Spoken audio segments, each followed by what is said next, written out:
Hello guys, नमस्कार। कैसे हैं आप लोग? अच्छे होंगे। देखिए, ये मैक्स वेवर मैं लेके आई, ठीक है। इससे पहले मैं कार्ल मार्क्स, एमिल दुर्कheim का वीडियो दे चुकी थी। अब ये मैक्स वेवर है, तो आपका यूनिट 1 के अंदर एक टॉपिक क्लियर हो जाएगा, ठीक है। तो चलिए स्टार्ट करते हैं। मैक्स वेवर, ठीक है। मैक्स वेवर का जन्म कहाँ हुआ था? 21 अप्रैल। कब हुआ था? 21 अप्रैल 1864 में एयरपोर्ट फ्रांसीसी जर्मनी में हुई थी। इनकी मृत्यु 14 जून 1920 में हुई थी, ठीक है। कहाँ हुई थी? जर्मनी में, म्यूनिक। वो एक जर्मन समाजशास्त्री और राजनीतिक अर्थशास्त्री थे जो प्रोटेस्ट और नैतिकता पर अपनी थीसिस पूंजीवादी से प्रोटेस्टवाद से संबंधित नौकरशाही पर अपने विचारों के लिए जाने जाते थे। इससे पहले मैंने आपको बताया था कि कार्ल मार्क्स क्या थे। कार्ल मार्क्स आर्थिक बोलते थे कि आर्थिक चीजों में परिवर्तन होने से ही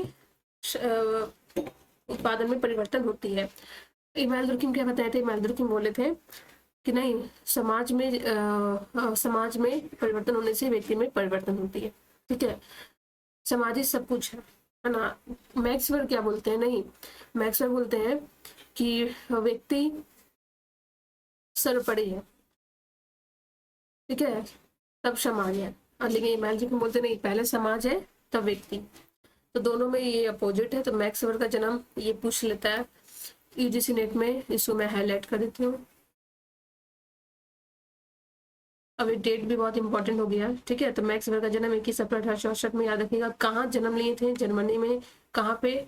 एयरपेन फ्रांसीसी में। 14 जून 1920 इसकी इनकी मृत्यु हो गई थी। कहाँ पर? जर्मनी में, म्यूनिख में, ठीक है। वो कैसे समाजशास्त्री थे? एक जर्मन समाजशास्त्री और राजनीतिक अर्थशास्त्री थे जो प्रोटेस्ट नैतिकता पर अपनी थीसिस पूंजीवादी से प्रोटेस्टवाद से संबंधित नौकरशाही पर अपने विचारों के लिए जाने जाते हैं। देखिएगा जो उनकी महत्वपूर्ण पुस्तकें हैं, ये रट जाइए, मतलब रट तो ऐसे बोलूंगा कि रट जाए तोता की तरह, क्योंकि क्रोनोलॉजी से पूछ दिया जाता है। इस बार एग्जाम में इसी टाइप से क्रोनोलॉजी से बहुत सारे पुस्तकें पूछे थे, ठीक है। जैसे इसमें डेट भी इंपॉर्टेंट है, तो पिछले क्लास में मैंने डेट नहीं लिख के लाई, तो सोचे कि नहीं डेट इंपॉर्टेंट है, इसलिए मैंने डेट सब में लिख डाली, ठीक है। तो प्रोटीन, एक सेकेंड गाइस।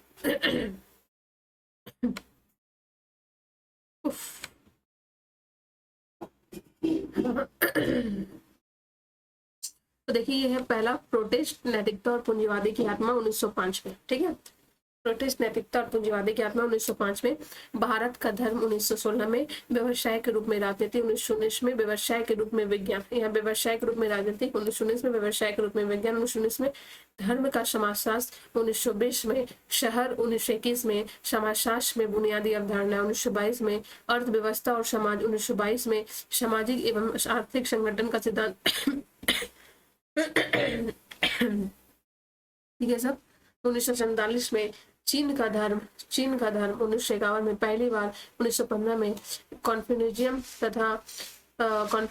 तथा ताओइज्म शिक्षा के तहत प्रकाशित हुआ था, ठीक है। तो ये 10 पुस्तकें हैं, आप लोग थोड़ा देख लीजिए। फिर से मैं सोच रही हूँ याद करवाने के लिए, तो एक बार ध्यान से देखिए। पहले तो क्या उन्होंने कुछ ऐसा बना लीजिए ताकि माइंड में रहे। जैसे मैंने इमानुएल दुर्कheim क्या बताया, पहले डिवीजन उसने बांटा, division of labour in society. तो उन्होंने बोला नहीं, डिवीजन बांधने से पहले रूल तो होना चाहिए ना, तो उन्होंने डिवीजन के बाद फिर रूल दिया। फिर रूल कहाँ पे लागू होगा? सोसाइटी में, तो समाज में। इस तरह से मैंने आपको याद करवाई थी। तो उसी तरह मैक्सवेल का याद ध्यान से देखिए, कैसे याद कीजिएगा। तो पहले याद रखिए कि मैक्सवेल प्रोटेस्ट नैतिकता और पूंजीवादी की आत्मा है, ठीक है। प्रोटेस्ट नैतिकता और पूंजीवादी की आत्मा पूछ देगा तो कब? 1905 में दिया फर्स्ट, तो याद कर लीजिए, ठीक है। तो कहाँ पे किए थे? Sorry guys. प्रोटेस्ट नैतिकता और पूंजीवादी की आत्मा 1905 में। कहाँ पे किए थे? भारत का धर्म। कहाँ पे किए थे? भारत का धर्म 1916 में, है ना। उन्होंने फिर व्यवसाय में उतर गए थे, एक राजनीति में, फिर विज्ञान में।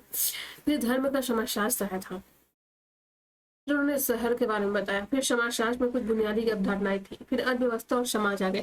फिर इसी तरह सामाजिक एवं आर्थिक संगठन का सिद्धांत हुआ। फिर चीन का धर्म आया। इनकी कुछ लोकप्रिय अवधारणाएं हैं, देख लीजिए। आदर्श प्रकार जहां भी देखे याद रखिएगा, प्रोटेस्ट नैतिकता और पूंजीवादी की भावना से पूछा गया। व्यवसाय के रूप में राजनीति कब आई थी? 1919 में अधिकार के बारे में बोला गया। ठीक है। करिश्मा की दिनचर्या भी, सामाजिक क्रिया, अर्थव्यवस्था एवं समाज, सामाजिक क्रिया में अर्थव्यवस्था एवं समाज, ठीक है। नौकरशाही, अर्थव्यवस्था और एवं समाज, नौकरशाही में अर्थव्यवस्था और समाज, ठीक है। वर्ग स्थिति, पार्टी, अर्थव्यवस्था और समाज, वर्ग स्थिति, पार्टी, अर्थव्यवस्था और समाज, ठीक है। याद रखिएगा, उन्होंने आदर्श प्रकार में क्या बताया था, प्रोटेस्ट नैतिकता और पूंजीवादी की आत्मा 1919 में, नहीं, प्रोटेस्ट नैतिकता और पूंजीवादी की आत्मा 1905 में, ठीक है। 1919 में तो व्यवसाय के रूप में राजनीति और व्यवसाय के रूप में विज्ञान बताया था, है ना। अधिकार व्यवसाय के रूप में राजनीति, अधिकार व्यवसाय के रूप में राजनीति 1919 में, व्यवसाय के रूप में विज्ञान 1919 में। करिश्मा का दिनचर्या, सामाजिक क्रिया, अर्थव्यवस्था एवं समाज, सामाजिक क्रिया में बताया था उन्होंने अर्थव्यवस्था एवं समाज, ठीक है। नौकरशाही, अर्थव्यवस्था और समाज, नौकरशाही में अर्थव्यवस्था और समाज, वर्ग स्थिति, पार्टी, अर्थव्यवस्था और समाज में बताया, ठीक है। अब देखिए आदर्श प्रकार उन्होंने क्या क्या दिया। आदर्श प्रकार जो प्रोटेस्ट नैतिकता और पूंजीवादी की भावना 1905 में उनका बुक है, चलिए पढ़ लेते हैं आदर्श प्रकार उनके क्या है। तो उन्होंने ये आदर्श प्रकार का सब प्रकार का, एक प्रकार का रूप वर्ग, एक प्रकार का क्या है, ये रूप है, वर्ग है, यह समूह से है, एक प्रकार रूप वर्ग और समूह से है, जो किसी विशेष सॉरी गाइस,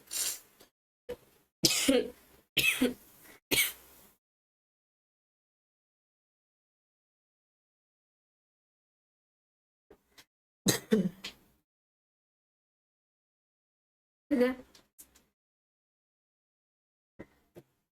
चलिए आदर्श प्रकार में शब्द क्या है, एक प्रकार का रूप वर्ग या समूह से है, एक प्रकार क्या है, रूप वर्ग का समूह से है, जो किसी विशेष पूर्ण रूप से प्रतिष्ठित होती है, जो किसी विशेष पूर्ण, सॉरी, आदर्श प्रकार का एक अर्थ होता है जिसमें आदर्श प्रकार में क्या होती है, एक रूप वर्ग या समूह से है, एक रूप वर्ग या समूह से है, जो किसी विशेष वर्ण द्वारा प्रतिष्ठित से है, जो किसी विशेष वर्ण द्वारा क्या है, प्रतिष्ठित से। इस प्रकार से अगर हम देखें, इस प्रकार से यह समझा जाता है कि आदर्श प्रकार एक प्रकार का श्रेणी वर्ग या वस्तुओं का समूह है। आदर्श प्रकार क्या है, एक प्रकार का श्रेणी वर्ग या वस्तुओं का समूह या चीजों का विशेष चरित्र वाला व्यक्ति है, ठीक है। आदर्श प्रकार क्या है, एक प्रकार का, आदर्श प्रकार एक प्रकार का श्रेणी वर्ग या वस्तुओं का समूह, चीजें या विशेष चरित्र वाला व्यक्ति है ना, चरित्र वाला व्यक्ति है, जो इससे सबसे अच्छा उदाहरण लगता है, ठीक है। बेवर ने विशेष अर्थ में आदर्श प्रकार का उपयोग किया, लेकिन उनके लिए आदर्श प्रकार एक मॉडल की भांति मानसिक निर्माण, एक ठोस स्थिति की जांच के लिए एक व्यवस्थित निरूपण हो सके, है ना। बेवर ने क्या बताया कि आदर्श प्रकार क्या है, एक मॉडल की भांति है, जो मानसिक निर्माण, एक ठोस स्थिति की जांच करने के लिए एक व्यवस्थित निरूपण हो सके, ठीक है। मैक्स वेबर एक सामाजिक विज्ञान में निष्पक्षता की समस्या से विशेष रूप से चिंतित थे। मैक्स वेबर क्या थे, सामाजिक विज्ञान में निष्पक्षता की समस्या से विशेष रूप से चिंतित थे, इसलिए उन्होंने आदर्श प्रकार का उपयोग करनीय उपकरण के रूप में किया जाता है, जो कि वास्तविकता से व्यवहारिक रूप से देखते हैं। आदर्श प्रकार इस प्रकार से कुछ तत्वों में कुछ लक्षणों या विशेषताओं का चयन होता है। आदर्श प्रकार क्या होता है, इस प्रकार में कुछ तत्वों, कुछ लक्षणों या विशेषताओं का चयन होता है, जो अध्ययनों के लिए विशिष्ट और प्रशंसनीय है। एक बात जो यह ध्यान में रखनी चाहिए वो यह है कि आदर्श प्रकार वास्तविकता में मौजूद तथ्यों में निर्मित है ना, उन वास्तविकता को प्रतिनिधि या वर्णन नहीं करता है जो एक तार्किक सूत्र में प्रकार के होते हैं, ठीक है। आदर्श प्रकार का गठन, एक सेकंड में, ये ऐसे क्यों हो रही है,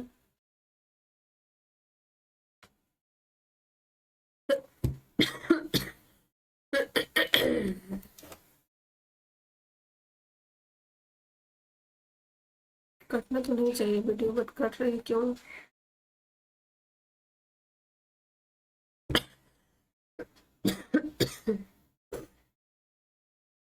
ठीक है, आदर्श प्रकार क्या है, वास्तविकता में मौजूद तथ्यों में निर्मित है, जो पूर्ण वास्तविकता या प्रतिनिधि का वर्णन नहीं करता है, वो एक तार्किक अर्थ में शुद्ध प्रकार के होते हैं। आदर्श प्रकार का गठन देखें तो आदर्श प्रकार एक अनिश्चित संख्या के तत्वों को अमूर्त और संयोजन द्वारा किया जाता है। आदर्श प्रकार एक अनिश्चित संख्या के तत्वों के अमूर्त और संयोजन द्वारा किया जाता है, जो हालांकि वास्तविकता में है कुछ विशिष्ट, किंतु विशेष रूप से शायद ही कभी या कभी नहीं खोजे जाते, लेकिन आदर्श प्रकार समान या औसत विशेषताओं का प्रतिनिधित्व करते हैं, लेकिन विशिष्ट और आवश्यक विशेषताओं पर ध्यान केंद्रित करते हैं। आदर्श प्रकार की अगर विशेषता बताएं, आदर्श प्रकार का गठन समझ में आया। आदर्श प्रकार जो होता है एक वर्ग या वास्तविकता को ध्यान में रखते हुए प्रतिनिधि का वर्णन नहीं करती, वो एक तार्किक अर्थों में शुद्ध प्रकार के होते हैं। आदर्श प्रकार क्या है? एक अनिश्चित संख्या के तत्वों या अमूर्त और श्रेणियों द्वारा किया जाता है, जो हालांकि वास्तविकता में जो भी हम है, किंतु विशिष्ट रूप से शायद ही कभी कभी नहीं खोजे जाते हैं। गाइस थोड़ा कट रही है, मैं देख लेती हूँ क्या प्रॉब्लम है।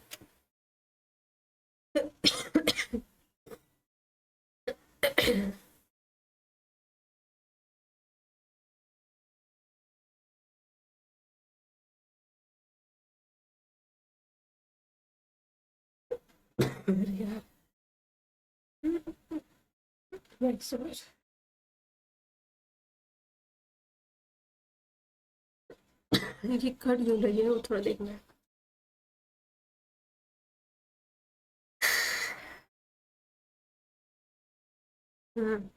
कहाँ पे कट रही थी? आदर्श प्रकार की विशेषता है।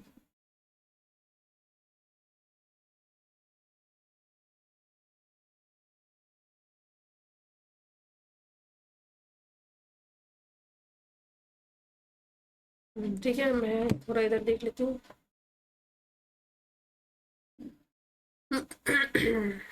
आदर्श प्रकार की विशेषता में क्या बताए थे कि आदर्श प्रकार समान ही औसत प्रकार नहीं होता, वो सभी घटनाओं का अध्ययन की वस्तुओं के लिए समान विशेषताओं द्वारा परिभाषित नहीं होती है ना। समान यहाँ पे विशेषताओं द्वारा है, तो समान विशेषताओं द्वारा परिभाषित नहीं होती। आदर्श प्रकार कभी भी औसत प्रकार नहीं होता, वो सभी घटनाओं के अध्ययन के वस्तुओं के लिए समान विशेषताओं द्वारा परिभाषित नहीं होता। वे कुछ विशिष्ट लक्षणों के आधार पर तैयार किए जाते हैं, जो एक आदर्श प्रकार की अवधारणा के निर्माण के लिए आवश्यक है। आदर्श प्रकार पूर्ण वास्तविकता की प्रस्तुति नहीं है। आदर्श प्रकार क्या है? पूर्ण वास्तविकता की प्रस्तुति नहीं है। यह सब कुछ नहीं समझते। आदर्श प्रकार पूर्ण वास्तविकता की प्रस्तुति नहीं है, यह सब कुछ नहीं समझते। ये पुण्य की आंशिक अवधारणाओं का प्रदर्शन करते हैं। ठीक है, तो आदर्श प्रकार क्या है? आदर्श प्रकार पूर्ण वास्तविकता की प्रस्तुति नहीं है, यह सब कुछ नहीं समझते, यह पुण्य की आंशिक अवधारणाओं का प्रदर्शन करते हैं। ठीक है, यहाँ पे प्रदर्शन होगा। आदर्श प्रकार न तो वास्तविकता की किसी निश्चित अवधारणा का वर्णन है, ना ही एक परिकल्पना का, लेकिन वो वर्णन और यहाँ पे और है, ठीक है, लेकिन वो वर्णन और स्पष्टीकरण दोनों में सहायता कर सकते हैं।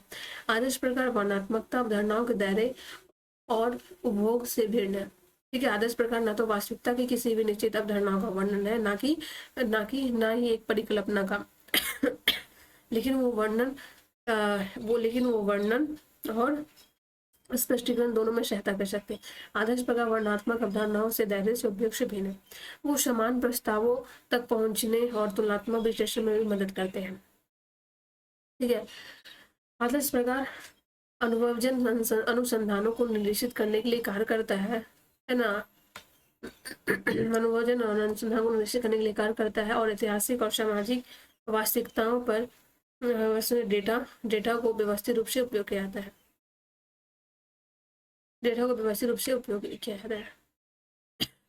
आवाजी प्रतिकार वेबर द्वारा किए गए जाने वाले जर्मन शब्द हैरशिफ्ट का विभिन्न प्रकारों में अनुवाद किया गया है। कुछ समाजशास्त्री इसे अधिकार, कुछ प्रभुत्व या आदेश कहते हैं, लेकिन हैरशिफ्ट एक ऐसी स्थिति है जिसमें हेर या मास्टर दूसरे पर हावी होते हैं या आदेश देते हैं, है ना। हावी होते हैं, आदेश देते हैं। रेमंड 1967 से 87 में हेरशिफ्ट ने उन लोगों को अज्ञातता प्राप्त करने की मास्टर की क्षमता के रूप में परिभाषित किया है, जो सिद्धांतिक रूप से उससे आभारी है। लेकिन जब यह वेबर की बात आती है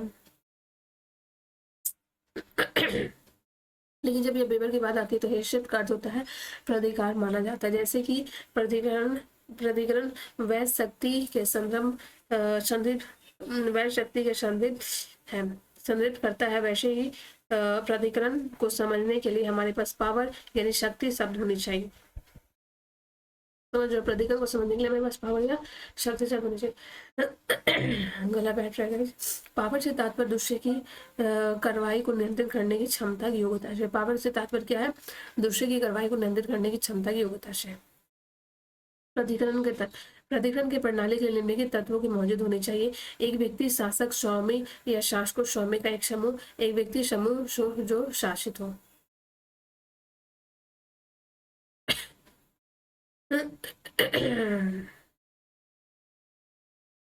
शासक के आचरण को प्रभावित करने की शासक की इच्छा जो आज्ञाओं के माध्यम में व्यक्त की जा सकती है। शासक द्वारा दिखाए गए अनुपालन या अज्ञानता के संदर्भ में शासकों को प्रभाव का प्रमाण प्रत्यक्ष या अप्रत्यक्ष सबूत जो दर्शाया जाता है। शासकों ने आंतरिक रूप से इस तथ्य को स्वीकार कर लिया हो, शासक को पालन करनी चाहिए। प्राधिकरण के प्रकार। प्राधिकरण के प्रकार वेबर के अनुसार प्राधिकरण की 3 प्रणाली होती है। वेबर के अनुसार प्राधिकरण की 3 प्रणाली होती है,